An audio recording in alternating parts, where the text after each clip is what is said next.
सुनने को बात का बहुत थोड़ा सा कोट दे के रखिएगा सर कि आगे नहीं छे घर में खाना ची नहीं अरे करे मन महाराजी आगे करे मन महाराजी कि के ना घुरई होगे हेगे तोरा के ना घुरई होगे आएगा झुमटे में कि हम देवा घर के मिलवा के ना घुरई होगे अरे ना कवाला नथिया कहल के कन बलिया दिलाइदा हो राजा जे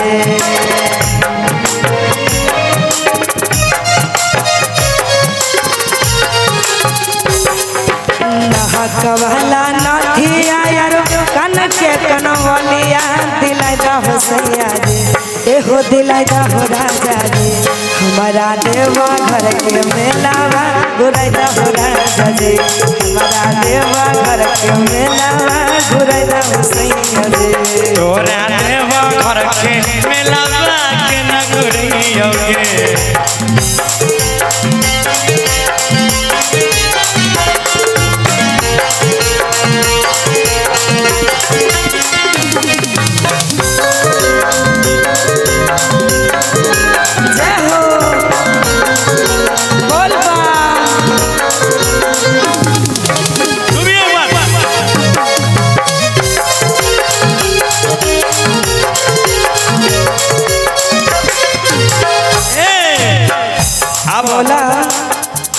करे छे हमरो मानावा हम करती दरसनावा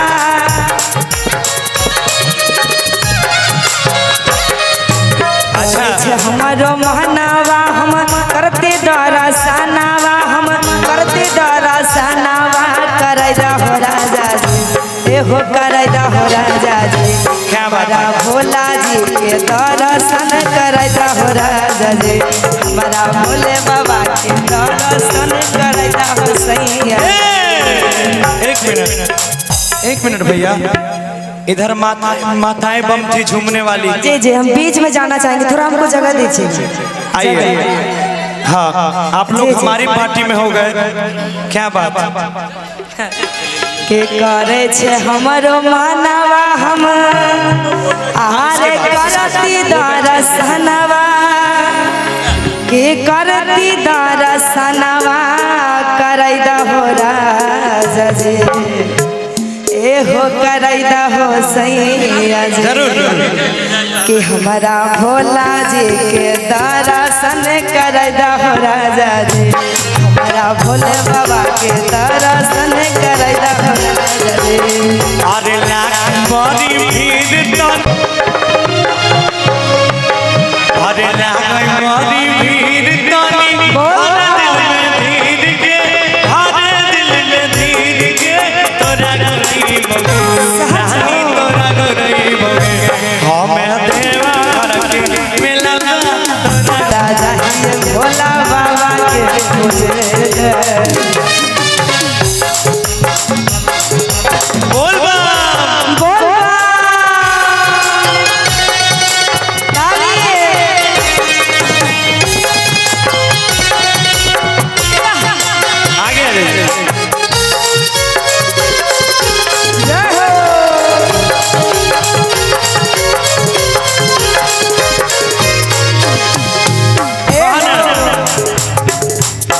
छे बड़ा की कोतानी यार संग में छोटे की ननद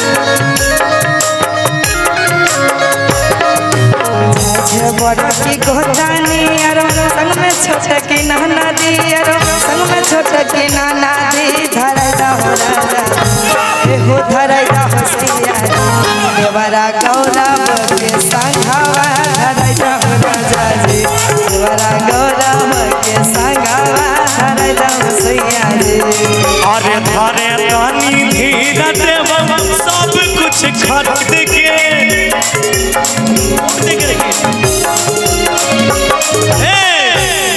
बोला कि धरे तनी धीर देवो अरे सब कुछ खरीद के हे गे सब कुछ खरीद गे तोरा घुमैबोगे गे उषा बोला आगे तोरा घुमैबोगे हम देवा घर के मेला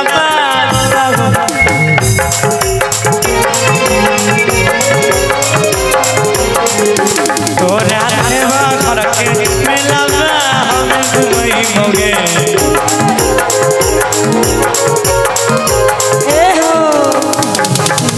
कवाला नातिया यारो कान के कनवलिया हो कान के कनवलिया कि नहीं दहो राजा ए हो कि नहीं दहो सैया हमारा देव घर के मेलावा घुरई दहो राजा जी हमारा देव घर के मेलावा घुरई दहो सैया जी तोरा देवा घर के मेलावा हम घुमैबोगे हमारा देव घर के मेलावा घुरई दहो राजा जी तोरा देवा घर के मेलावा हम घुमैबोगे हमारा देव घर के मेलावा घुरई दहो राजा जी तोरा देवा घर के मेलावा हम घुमैबोगे तोरा देवा घर के मेलावा घुरई दहो राजा जी हमारा देव घर के मेलावा घुरई दहो सैया जी हमारा देव घर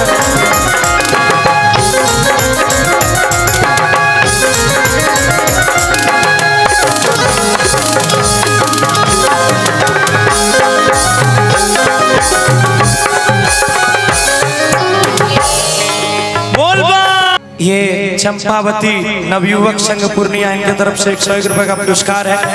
धन्यवाद।